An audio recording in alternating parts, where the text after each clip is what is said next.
Good morning, ladies and gentlemen. Good morning. On October 26th of 2018, this defendant shot and killed two of his friends. He killed Christopher Thomas and Anthony Williams.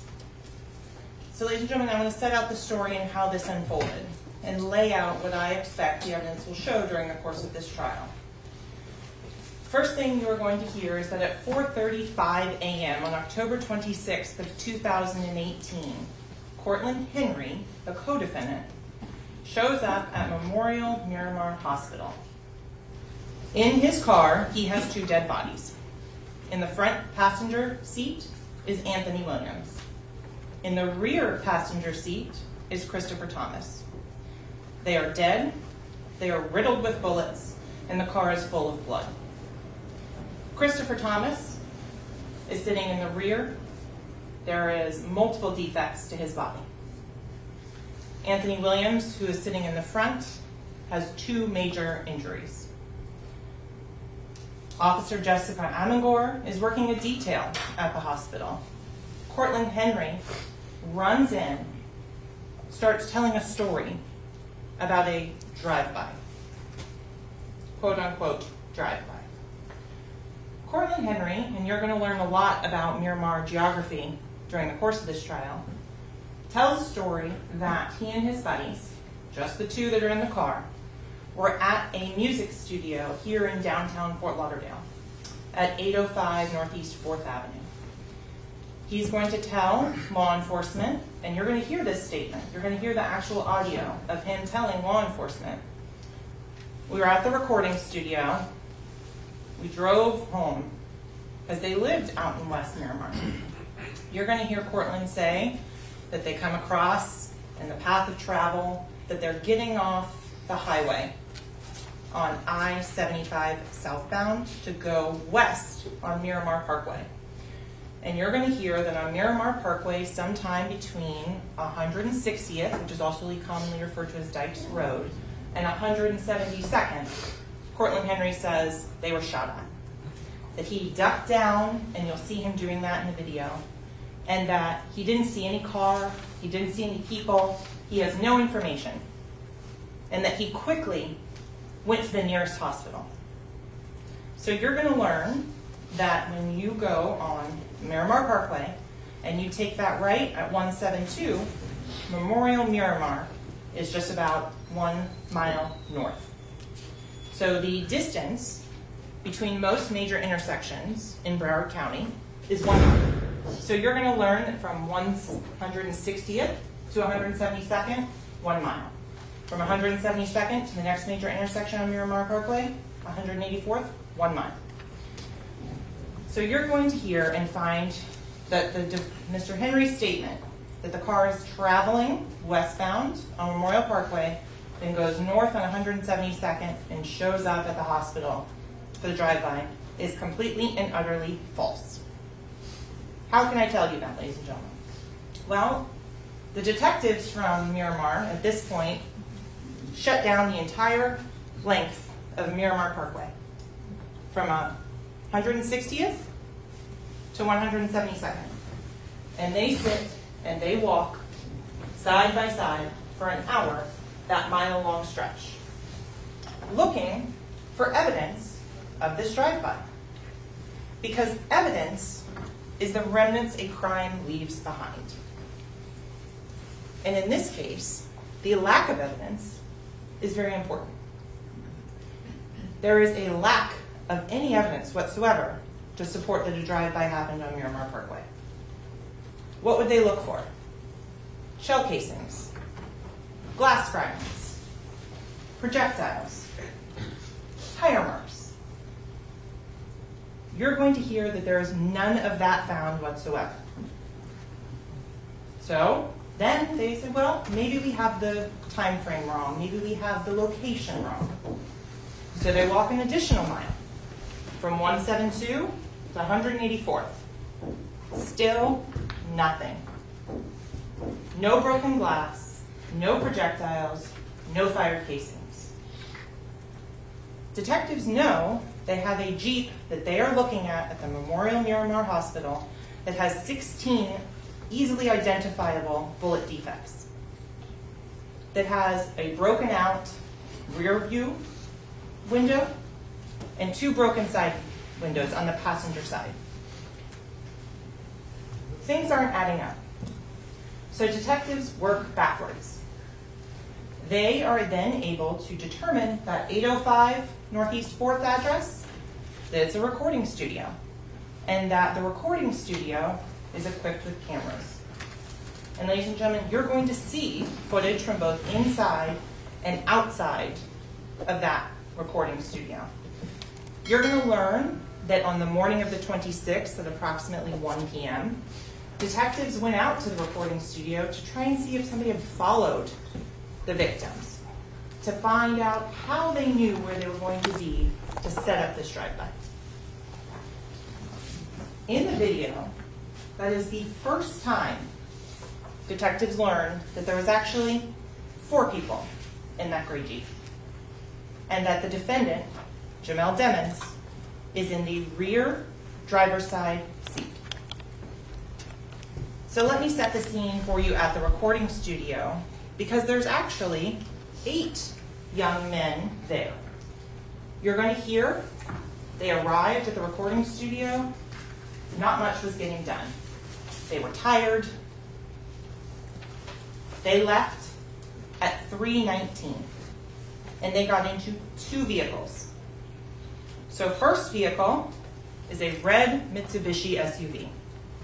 In that red Mitsubishi SUV, 4 individuals get into it.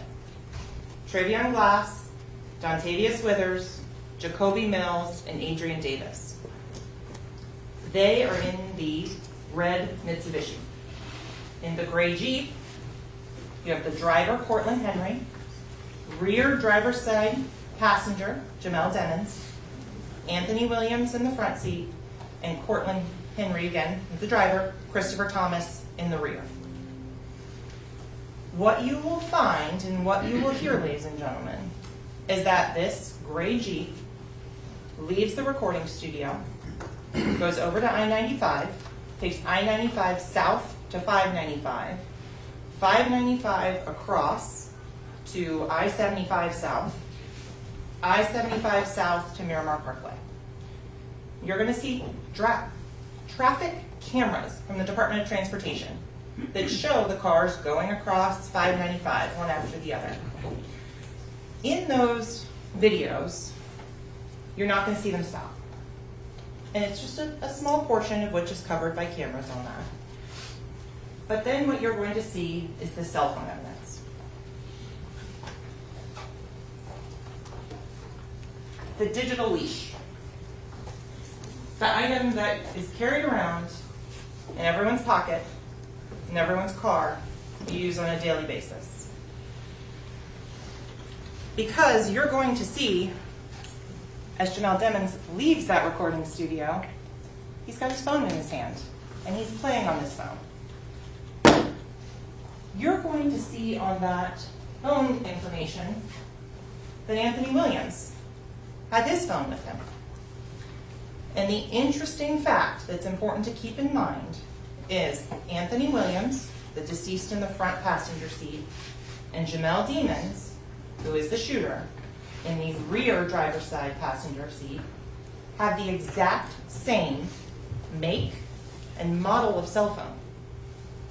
Not only do they have the same make and model of cell phone, they are on the exact same cell phone plan. They're using the same service, the same cell towers, everything like that. So you can compare the information from those 2 cell phones and see how they track together. Christopher Thomas, who's the deceased in the rear passenger seat, he had an iPhone as well, and he was on the Sprint service at the time. In the other car, that red Mitsubishi, Dontavius Withers also had a Sprint service cell phone. So ladies and gentlemen, you have individuals in 2 cars and all of the cell phone tracks together, going across 595, going until they get to Miramar Parkway and 184th. At 184th, the red Mitsubishi goes south, and and you will then see it at 3:50 a.m. going through the guard gate at Sunset Lakes. That was the gated community in which the individuals were all living at the time of this homicide in October of 2018. On the Sunset Lakes guard video, the red Mitsubishi goes through, the gray Jeep doesn't. The gray Jeep instead goes north and then proceeds to go to the actual scene of the homicides. The gray Jeep goes north on 184th up to Pines Boulevard. From Pines Boulevard, it travels west all the way to the edge of the Everglades, where it is desolate, where it is dark, where there are no witnesses. The gray Jeep goes down south on US 27 and turns left on Pembroke Road. You're going to learn that Pembroke Road does not connect through. That right there, Pembroke Road dead ends at a trash facility. That at that recycling facility, you're not going to see people. You're not going to see activity. There's no street lights. And at 4:02 a.m., Jamel Demmons exits that vehicle and stages that drive-by. Because, ladies and gentlemen, remember, at this time, Miramar is going and working backwards. They're looking for communication to figure out how and why and how the location of this Jeep was known, why they would be targeted. At that point, there is no communication. You're not going to see any sort of phone calls, any sort of text messages going out, setting up any sort of meeting at the edge of the Everglades at 4 in the morning. What you are going to find is that after the surveillance footage is brought up, some of these other individuals say, oh no, we stopped. We stopped the car and Mr. Demmons on the side of the highway got out of the gray Jeep and got into the red Mitsubishi. But ladies and gentlemen, it's important to know and look at the details, because the details don't match up. One person says, oh, it's at this location. One person says it's over here on the side of the road. Look at what the physical evidence shows, and that's what I would suggest to you is the most reliable things.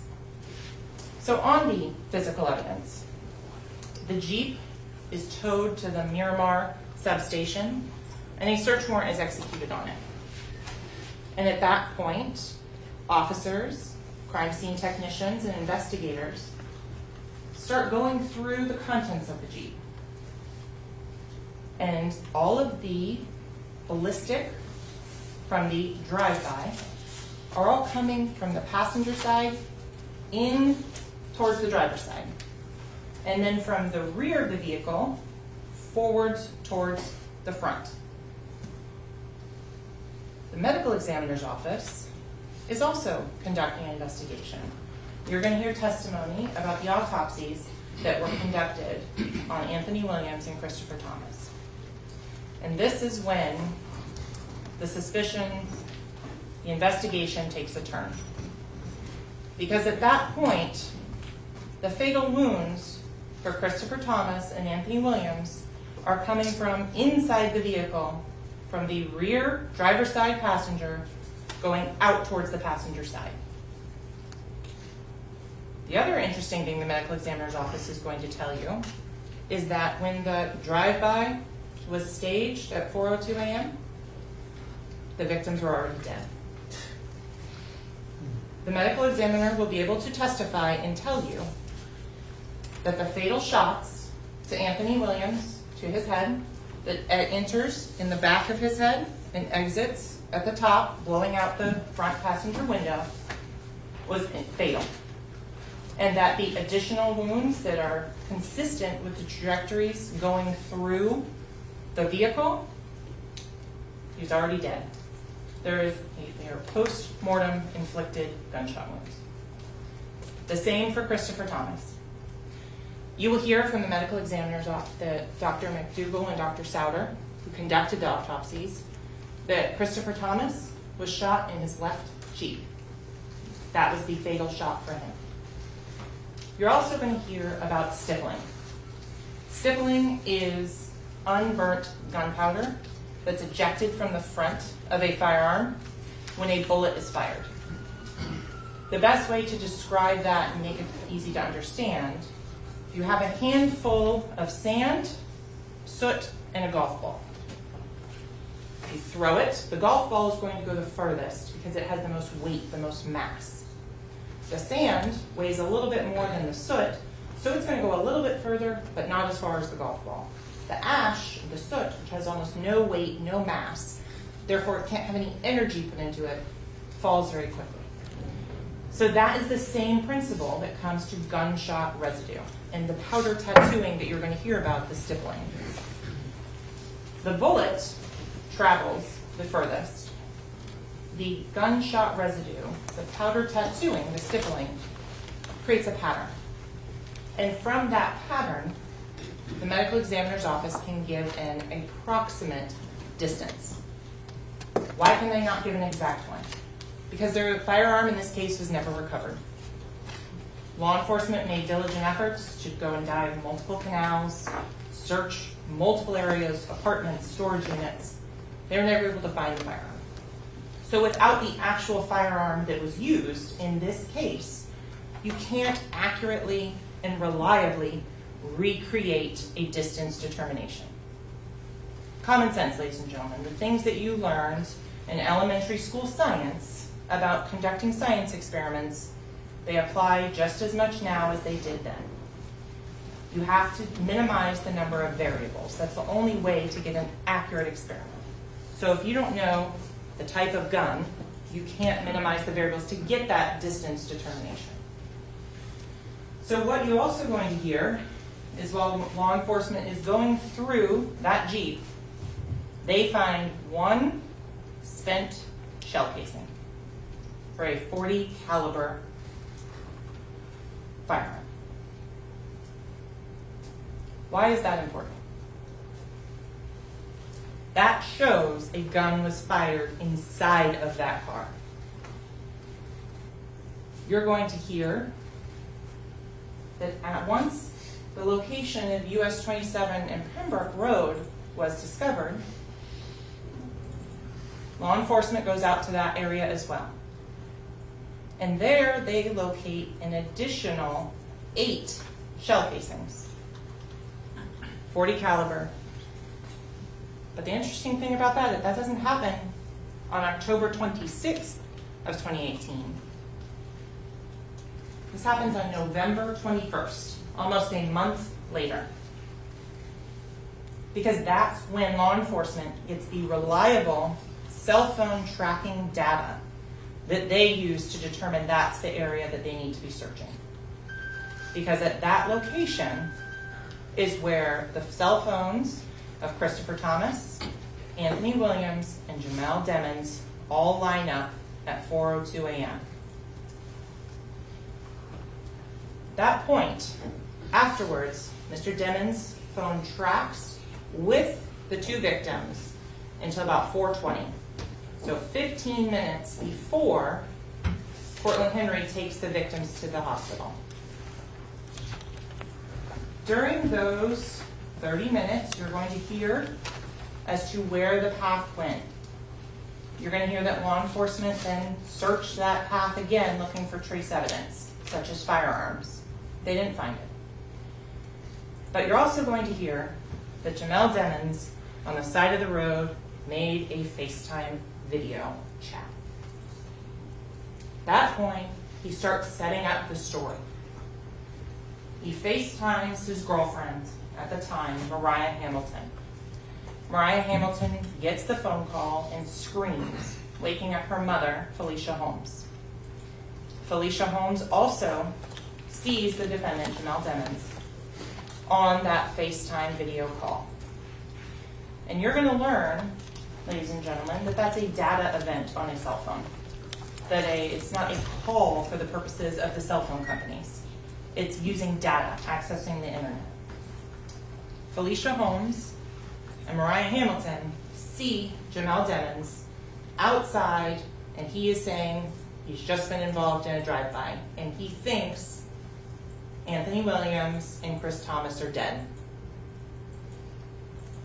So what you're also going to find out is while Mr. Devins is out there on the side of the road, 4 in the morning, 4:42 specifically, he sends a drop pin, digital homing beacon, to his current location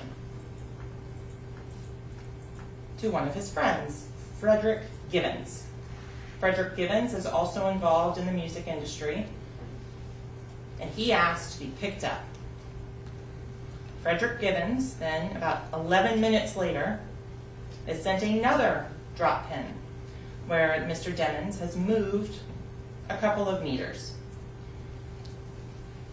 What you're going to find out as well, though, is these digital leashes, they have more than just phone calls, accessing the internet. They have health data. So, ladies and gentlemen, you're going to find and hear and be able to see the videos at the recording studio and see Mr. Devins taking steps. Lo and behold, look at the health activity data, a pedometer, a step counter, that's what it is. 70 steps. Then you're going to see at 4:02 a.m. another 70 steps. Then at 4:42, the time frame in which he's sending that drop pin to 4:53 a.m., you're going to see 1,397 steps. You will see this data showing the defendant had the phone and was using it. So, ladies and gentlemen, one of the things that I have to prove is the defendant committed a crime. And to do that, the state intends to show the evidence that the phone was there at the murder scene, and there were no other phones there. There is no one else out there at 4 in the morning. So to do that, the state has to convince each and every one of you that this was the phone of the defendant. You'll see in the messages and the contents of those messages him identifying himself. This is Melly, giving out that phone number to multiple people as being his phone number. 772-713-9807. And to further prove that, the state is going to show you the Instagram, the Facebook, the Snapchat. Because contrary to popular belief, Snapchat doesn't disappear. And detectives were able to write a search warrant and get contents of Snapchat. And there are things that are there, and there are things that are not. And so, ladies and gentlemen, specifically, the Instagram, the defendant, during the course of the months of October of 2018 through December of 2018, gives out his phone number 15 times. Says, this is me, and all during the same time frame of October 26th of 2018, he's giving out that phone number. So one of the other elements that you heard about initially was that this was committed by a criminal gang member in furtherance of a criminal gang. So what you will learn from the evidence, from the Instagram, from the private messages, was that Jamel Devins is a member of the G Shine Blood set. This is not a stage personality. This is not an actor that's playing a character. This was his real life. Ladies and gentlemen, you will see that as soon as October 24th, 2 days before the homicide, Jamel Devins is learning the oath of loyalty to the G Shine Blood set. You're going to see things in these messages that will be indicative of blood membership. For example, anytime a word would normally be spelled with a C, as in Charlie, they don't use that. They replace it with the letter B. So instead of saying, I'm at the crib, they say, I'm at the brib. Why, ladies and gentlemen? Because C is associated with cribs. B is for bloods. So if you look through all the messages, you will notice time and time again, Jamel Devins is dropping C's and using B's. And you're going to see pictures, you're going to see videos of the defendant doing something called stacking, which is a way to show a gang affiliation and to broadcast it to the world. And this is not just in music videos. This is not just in lyrics, because we're not going to get into that. That's artistic expression. That's not why we are here today. We are here because the defendant murdered 2 individuals. So in summary, the last thing I want to tell you that the evidence will show is that in the Instagram, because the defendant had a moderate social media following at the time of these events, people are reaching out to him. Some fans, some friends, some associates. You'll see on October 26th, after about 8 a.m. in the morning, Eastern time, multiple messages are coming in. Messages are coming in from individuals checking to see if he's okay, if he's been injured in this drive-by. If it's true that Anthony Williams, who's also sometimes referred to as Sack, and Chris Thomas, who is referred to as Juvie, are really dead. One individual, and specifically, sends out, and I want to quote the message exactly that you will hear, and says, right after this, "Yo, homie, you good? Let me know something." And so, ladies and gentlemen, this is where context matters. What does that mean? If you work at Google and you say, "My whole floor is coding," that's a good thing. If you work at Broward General Hospital and you say, "My whole floor is coding," that is a bad thing. The context around the messages matters. So in the context of this message, this individual is reaching out, asking if Mr. Demmons is good, after he's been tagged in multiple social media posts about this drive-through, this shooting. And Mr. Demmons responds very succinctly, "I did that." Shh. Ladies and gentlemen, at the conclusion of the evidence, the state is confident that you will find the defendant guilty as charged of the first-degree murder of Christopher Thomas and Anthony Williams. Thank you. Counsel, thank you.